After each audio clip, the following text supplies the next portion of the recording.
एक तरफ कहा जा रहा है कि जम्मू कश्मीर को यूटी में तब्दील करने के बाद जो है करप्शन को जो है वो जड़ से उखाड़ के फेंक दिया जाएगा। वहीं दूसरी ओर करप्शन जो है वो अपनी जो जड़ें हैं वो और मजबूत करता जा रहा है जम्मू व कश्मीर में। बात करेंगे हम, कुछ दिन पहले हमने आपको एक स्टोरी दिखाई थी उखराल की, जहाँ पे एक पीएचसी सेंटर लगभग 1 करोड़ से ज़्यादा की लागत से बना है और वहाँ पे करप्शन बड़े पैमाने पे देखने को मिली। और आज लगभग 6-7 सालों से वो जो तैयार हो रहा है, बीच में उसका काम रुकता है, चलता है। आज जब उसका काम ख़त्म भी हो चुका है और ख़त्म हुए काम में तैयार बिल्डिंग में जो है दरारें पड़ी हुई हैं, उसमें जो है बार बार जो है पैचेस लगा के जो है उसको हैंड ओवर करने की कोशिश की जा रही है। और वहाँ के जो मकामी लोग हैं वो काफ़ी ज़्यादा नाराज़ हैं।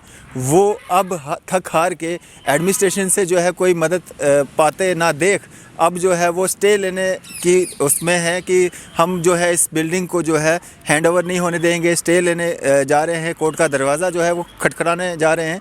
और इसी सब पे चर्चा करने के लिए हमारे साथ मौजूद हैं नरेंद्र सिंह जी, जो कि सोशल एक्टिविस्ट हैं उखराल से। Sir hello hello hello Narendra ji.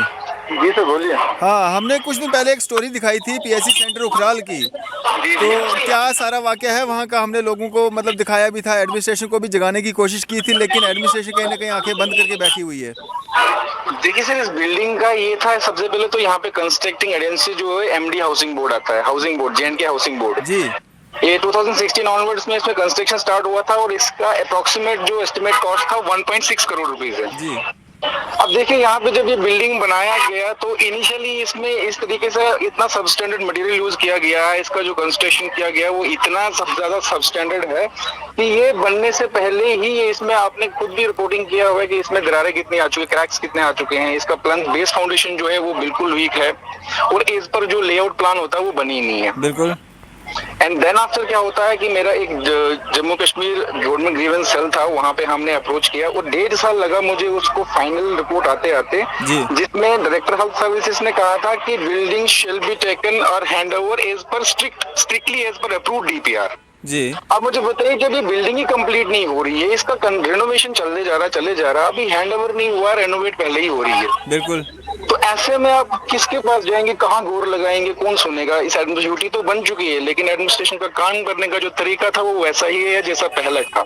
Ji ji. And then after आप यहाँ पे बीएमओ सर का आपके पास ऑफिशियल वो ऑर्डर भी आ चुका है, मेरे पास भी पड़ा हुआ था, जिसमें उन्होंने बिल्डिंग को टोटली अनसेफ डिक्लेयर किया हुआ था। बिल्कुल बिल्कुल। लेकिन under the pressure of the then CMO Ramban, doctor Saifuddin I think थे जी, जो सीएमओ थे, उन्होंने इस बिल्डिंग को फोर्सफुली, जो है रिपोर्ट मेरे पास पड़ी हुई है जिसमें रिटर्न में दिया है कि देयर आर माइनर क्रैक्स और लीकेजेस है और हमने कॉन्ट्रैक्टर को कहा है कि आप उनको रिपेयर कर दीजिए जी, जिसमें ऑफिशियली वो खुद लिख रहे हैं जी। अब यहाँ पे मुझे बताइए कि रिसेंटली आपने बीएमओ साहब का जो इंटरव्यू लिया था, थोड़ा ब्रीफिंग लिया था, वो कह रहे थे कि इंजीनियर्स ने कहा कि ये सेफ है जी, लीकेजेस एंड क्रैक्स का जो है लेना देना बिल्डिंग के सेफ अनसेफ होने से नहीं होता है।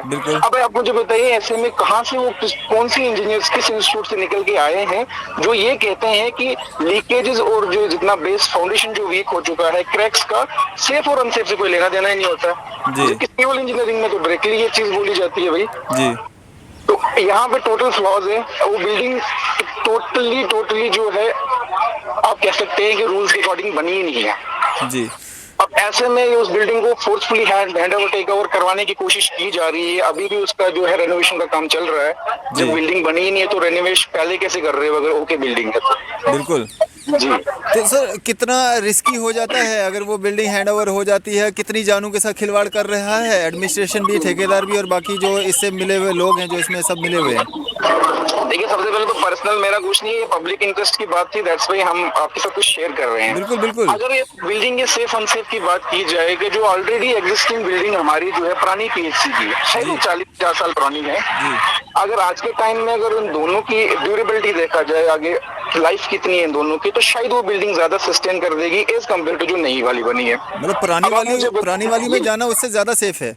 एग्जैक्टली, पुरानी वाली में कोई प्रॉब्लम नहीं है, उसमें सिर्फ छत का जो है लीकेजेस होते हैं, बीच में पानी वगैरह अंदर आता है जस्ट बिकॉज की टीन जो है बहुत पुराना हो चुका है, सड़ चुका है, रस्ट लग चुका है, इसकी वजह से। नई वाली तो पूरी दीवारें क्रैक हैं, फाउंडेशन क्रैक है। एग्जैक्टली आप मुझे बताइए, पुरानी बिल्डिंग को कंपेयर करें नई के साथ, तो पुरानी ज्यादा मैं प्रेफरेंस मार्क्स नंबर ज्यादा दूंगा पुरानी को एज कम्पेयर टू नई वाली को। सर नरेंद्र जी, एक चीज़ समझ में नहीं आ रहा है, जब वहाँ के लोग नाराज़ हैं, जब सारे मतलब नाराज़ हैं इस चीज़ से, अगर बिल्डिंग सेफ़ नहीं है, वहाँ के मुकामी लोग मतलब उस चीज़ को मान रहे हैं, फिर क्यों जो है इसको एडमिनिस्ट्रेशन अनदेखा कर रही है? सर इसमें एक्चुअली जो पैटर्न ऑफ बिल्डिंग्स उस टाइम में जो बनी है ना, अगर आप पूरे यूटी में अगर आप सर्च आउट करेंगे, मेरे पास डाटा भी पड़ा हुआ है जी। तो उस टाइम में बिल्डिंग्स बनी कैसे जाती थी, बनाते कैसे थे, तो इसका जो इन्वॉल्वमेंट रहता है बॉटम से लेकर टॉप हेल्म ऑफ अफेयर्स पे जो बैठे हुए हैं उनके साथ भी होता है जी। एक पोस्ट की एक बात कीजिए, जिस टाइम ये बिल्डिंग बन रही थी, अभी इसका ये खस्ता हालत था, तो उस टाइम में हमारे राज सिंह कटोच जी डायरेक्टर एमडी हाउसिंग बोर्ड थे, जिस टाइम में जो टूरिज्म डायरेक्टर है जी। पर्सनली मैं फाइल लेके उनके पास गया, उनके आज भी उनकी ऑफिशियल मेल से पूरा रिकॉर्ड मैंने मेल किया हुआ है, तो मेल को तो ऑफिशियल डॉक्यूमेंट माना जाता है। बिल्कुल। लेकिन जैसे ही मैं उस ऑफिस से बाहर निकलता हूँ, कॉन्ट्रैक्टर को उसी टाइम में फोन चला जाता है कि यहाँ तक बंदा पहुंच गया। अब आप मुझे बताइए, मैं तो किसी चीज का ग्रीवेंस का हल लेने के लिए गया था, बिल्कुल, लेकिन आप मुझे बताइए कि ग्रीवेंस का हल क्या मिलना, उल्टा ही वहां से प्रेशराइज करके आप कह सकते हैं कि यहाँ पे चेन कहाँ तक बनी हुई है। बिल्कुल, बिल्कुल, बिल्कुल। हमारे यहाँ पे खास बी के जो हैं काउंसलर साहब जो भी जीते हैं, जी जी। आए स्टार्टिंग में उन्होंने प्रेशराइज किया, उनको कोर्ट से स्टे लिया, आई थिंक मतलब एलिजिडली कहते हैं कि उन्होंने स्टे लगाया, कुछ लगाया जी। तो बाद में ऐसा क्या हो गया कि उन्होंने वो सारा विड्रॉ कर लिया। बिल्कुल। अभी भी उनके सामने पूरी बिल्डिंग बनी है, आपने खुद रिपोर्टिंग की है, आपने खुद देखा हुआ है। अब आप मुझे बताइए, ऐसी बिल्डिंग को, मौत के घर को अगर वो जस्टिफाई करके पब्लिक के बिहाफ पे बोलते हैं कि अच्छा है तो करे, लोग अगर एक्सेप्ट कर लेंगे तो करे, हमें तो नहीं। ये बीइंग रिस्पॉन्सिबल सिटीजन, ये मेरी ड्यूटी बनती है कि एक तो बेसिक फंडामेंटल नेसेसिटी होती है हॉस्पिटल। बिल्कुल। और सर एक और चीज मैं आपको इंटरेस्ट की बात बताता हूँ, इस बिल्डिंग का सेकेंड प्लान भी अप्रूव हो चुका है जी। इसके ऊपर बनने वाला है रेजिडेंशियल बीएमओ कॉम्प्लेक्स बनेगा। अब मुझे पता है नीचे ही सेफ नहीं है, ऊपर बना के तो और आप उसको मौत का घर बना रहे हो। बिल्कुल। और नरेंद्र जी, इसमें कोई पिलर वगैरह, कोई सरिये का यूज भी नहीं हुआ है? लेकिन सर ऐसा है कि मैं खुद एक इलेक्ट्रॉनिक्स इंजीनियर हूँ, लेकिन मुझे इंजीनियरिंग के बेसिस का पता है जी। दैट्स व्हाई मैंने कहा था ना कि एक बार कोई टीम तो आए, एक्सपर्ट्स की टीम तो आए, देख तो ले।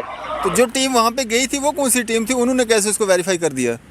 देखिए, अगर कोई टीम गई है तो कोई रिटर्न में क्यों नहीं देते हैं किसी ने, इंजीनियर कोई किसी भी इंजीनियर ने अगर कोई रिपोर्ट दी है कि ओके बिल्डिंग है, रिपोर्ट दे दे वो। बिल्कुल। हम उस रिपोर्ट को भी चैलेंज कर सकते हैं, बिल्कुल, बिल्कुल, बिल्कुल। क्योंकि यहाँ पे टेस्टिंग के लिए शायद प्राइवेट एजेंसीज को भी हायर कर सकते हैं। बिल्कुल। अगर जब आपको गवर्नमेंट एजेंसीज पे भरोसा ना रहे तो। बिल्कुल। नरेंद्र जी, आप काफ़ी समय से जो है करप्शन के खिलाफ जो है एक लड़ाई छेड़े हुए हैं, अब क्या रास्ता निकालने जा रहे हैं आप, इसका हल क्या है? सर एक्चुअली मैं पर्सनली आपसे मिलना चाहता था, शायद टाइम स्लॉट भी लिया हुआ था, लेकिन मुझे इमरजेंसी में आज मुझे वापस आना पड़ा जी। तो करप्शन की अगर आपको डाटा, आपने शायद सबका इंटरव्यू लिया, मैंने देखा भी एंड सुना भी, तो लेकिन ये अपने जिनसे भी लिया तो शायद मैक्सिमम इनमें से ग्राउंड पे अवेलेबल रहते ही नहीं है, ना रहे, चाहे विनिंग हो या नॉन विनिंग हो। जी जी जी। क्योंकि सर हमारा यहाँ पे है 24/7 डे इन डे आउट जो होते हैं, हम यहाँ पे हमारी टीम जो ग्राउंड पे एक्टिव रहती है। करप्शन की बात करें तो शायद डिस्ट्रिक्ट रामबन यूं ही नंबर 1 पे नहीं आता करप्शन में जी। नरेगा में क्या फ्रॉड्स हो रहे हैं, पंचायती राज में क्या फ्रॉड हो रहे हैं, एक एक चीज का डिटेल है, कभी विस्तार से इस पे हम बात करेंगे डेफिनेटली। आपसे मैं काफी ज्यादा इंस्पायर मिलती है, इंस्पिरेशन भी मिला, मोटिवेशन भी मिला कि एटलीस्ट हमने जो ट्राई किया था इतने टाइम से कि कोई जर्नलिस्ट आए, कोई आए, रिपोर्टिंग करे इन चीजों को, ये जो सोसाइटल इश्यूज है मेन। लेकिन आपको भी पता है यहाँ पे जर्नलिज्म पता नहीं किस लेवल की होती है, हम कुछ ज्यादा बोलते हैं तो इसलिए लोग खिलाफ भी हो जाते हैं। जी जी। लेकिन हम आपके लिए तहे दिल से शुक्रगुजार है कि आप आए और एटलीस्ट आपने इन इश्यूज को देखा। आप भी यहीं से निकल के यहाँ बाहर इस टाइम में है तो बेसिकली यहीं से ना, बिल्कुल आपने अपना फर्ज निभाया, वैसे ही हम भी निभा रहे हैं। बिल्कुल। तो इन फ्यूचर डेफिनेटली हम मिलेंगे, और कोई और सवाल हो तो आप जरूर। जी जी जी। तो नरेंद्र जी, अब आगे जो लोगों में नाराज़गी है, गुस्सा है, उसको अब क्या, किस तरह से जो है इसको रोका जा सकता है? अगर एडमिनिस्ट्रेशन भी इसमें कोई हिस्सेदारी नहीं ले रही है या कुछ सामने निकल के नहीं आ रहा है, क्योंकि हमने रिपोर्टिंग भी की, दिखाया भी, एडमिनिस्ट्रेशन तक पहुंचाया भी, तो फिर भी कोई इस पे कार्रवाई नहीं हो रही है, तो इस पे अब आगे क्या एक्शन लिया जा सकता है? सर ऐसा है ना, लोगों का बोलोगे, हमारे लोग इतने अंडर डेवलप्ड है कि उनको इन सब चीजों से कोई लेना देना ही नहीं है। ये उनके मेरी मम्मा घर में बोलते हैं, गवर्नमेंट की बिल्डिंग है, लोग कुछ नहीं बोलते हैं, तुम्हें क्या पड़ी हुई है, मतलब आपका रिश्तेदार है, ये है वो है, तो क्यों पड़े हो जी, गवर्नमेंट का पैसा है, खाने दो। ये अगर मानसिकता मेरे घर में है तो मैं मान सकता हूँ कि ये बाहर निकलोगे तो ये लोगों के बीच में, लोगों के अपने इधर मसले इतने ज्यादा, मसाइल इतने ज्यादा हैं, तो वो कहाँ इन चीजों में ध्यान देंगे जब उनको पता है कि होना कुछ नहीं है। ये तो बेट लग रही होती है मार्केट में, चाय वाली दुकान पे बैठ के चाय पे चर्चा करते हैं, शर्त लग रही होती है कि तुम हार नहीं पाओगे, तुम ये नहीं कर पाओगे, वो नहीं कर पाओगे। बिल्कुल बिल्कुल। जबकि सबको पता है गलत है। जो हमारे ऑफिशियल्स है, जो क्रीमी लेयर होती है, जो गवर्नमेंट एम्प्लॉयज इस टाइम में डिफरेंट डिपार्टमेंट्स में, सबको पता है। एंड दूसरा आपने देखा होगा शायद हमारे यहाँ पे इंजीनियर्स वगैरह जो ऑफिसेज में है, कोई पीएमजेएसवाई में है, कोई पीएमएवाई में है, उसमें पीडब्ल्यूडी में है जी। इलीगल डंपिंग एंड मक डंपिंग जो होता है वो क्राइम है एनवायरमेंट एक्ट के अकॉर्डिंगली, बिल्कुल कि आप रैंडम साइट्स पे नहीं कर सकते। हमारे यहाँ पे तो हर 100-200 मीटर पे आपको पूरा का पूरा मक जो दरियाओं में दिखेगा। और इन्हीं इंजीनियर्स को जो हमारे यहीं से निकल के इस टाइम में कोई एग्जिम बैठा हुआ है, कोई जेई बैठा हुआ है, इनसे अगर रिप्लाई मांगोगे तो ऐसा बेहुदा मजाक वाला रिप्लाई देते हैं कि हमारे पास ऑप्शन ही नहीं था कोई इससे बढ़िया। जी जी। तो आप मुझे बताइए ऐसे में क्या कैसे कर सकते हो आप कि यहाँ पे करप्शन खत्म होगी या ट्रांसपेरेंसी आएगी, डेवलपमेंट आएगी? नरेंद्र सर, हिम्मत नहीं हारनी है, कोशिश करते रहना है। एक दिन होगा जब करप्शन फ्री जो कम से कम कुछ लगाम तो लग ही पाएगी इस पे। डेफिनेटली यूथ को, मीडिया को अपना, अगर हर बंदा अपना रोल प्ले करे तो डेफिनेटली कितने से 5-2% समाज में जो ये ठेकेदार बने हैं सिर्फ 2% होंगे जी जी। जो 98% पे रूल कर रहे हैं। बिल्कुल। अगर किसी दिन 98% में से 50% वालों का भी अगर दिमाग थोड़ा खुल गया तो ये चीजें तो उसी टाइम में ठीक हो जाएंगी। बट टिल देन फाइट तो जारी रखनी पड़ेगी। जी जी। चलें, शुक्रिया हमारे साथ बातचीत करने के लिए और अपना कीमती समय देने के लिए। Thank you brother, thank you. तो ये थे हमारे साथ नरेंद्र सिंह जी, जो कि सोशल एक्टिविस्ट हैं और डिस्ट्रिक्ट रामबन उखड़ाल से हैं। और जिस तरह से पीएससी सेंटर उखड़ाल जो हमने एक वीडियो दिखाया था, वहाँ पे इंटरव्यूज़ किए, ठेकेदार का भी किया था, बीएमओ जो वहाँ पे उखड़ाल के थे उनका भी किया था। उसके बाद भी हमने जो वहाँ के लीडरान हैं डिस्ट्रिक्ट रामबन के, उनके भी इंटरव्यूज़ किए। और कुछ ने माना कि हाँ वहाँ पे करप्शन हो रहा है, कुछ ने भागने की भी कोशिश की, कुछ अपने अपनी तरह से जो है हर किसी ने बात की।